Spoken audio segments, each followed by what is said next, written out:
السلام عليكم المشاهدين، كي دايرين؟ لاباس عليكم؟ كنتمنى تكونوا بخير وعلى خير وانتم كتشاهدوا هذا الفيديو.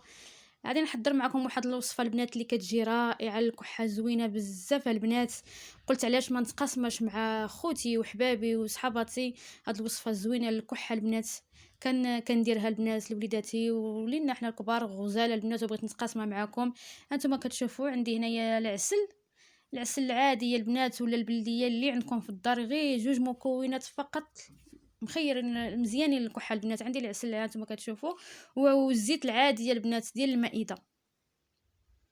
البنات هاد الوصفه البنات للكحه زوينه بزاف البنات، من اول تجربه غادي ديروها البنات. والله البنات الا غزاله ولا قلت لكم زوينه راه كنقول لكم من القلب، وغادي تجربوها البنات وغادي تدعيو معايا. والله العظيم البنات الا الكحه رائعه، غير جوج مكونات فقط مخيرين الكحه، طريقه سهله وواضحه.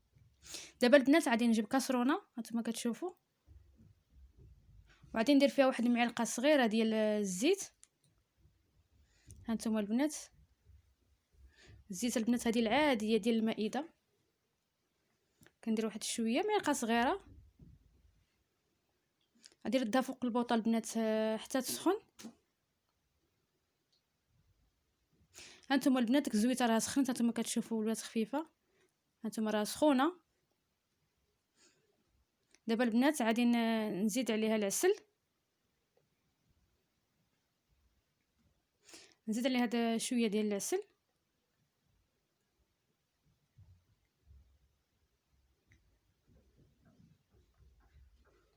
نزيد واحد شويه معلقه البنات، معلقه صغيره ونص ديال العسيله.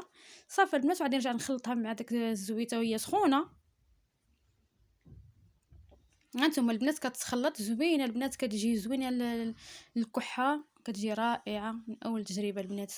اللي عنده الكحه خفيفه غير مره واحده راه ما تبقاش. كانت فيه الكحه مجهده المره الاولى، الثانيه راه ما تبقاش فيه الكحه. راه عندي مجربه البنات 100%، كنديرها لوليداتي رائعه وكنديروا حنا للكبار مخيره، وبغيت نشاركها معكم.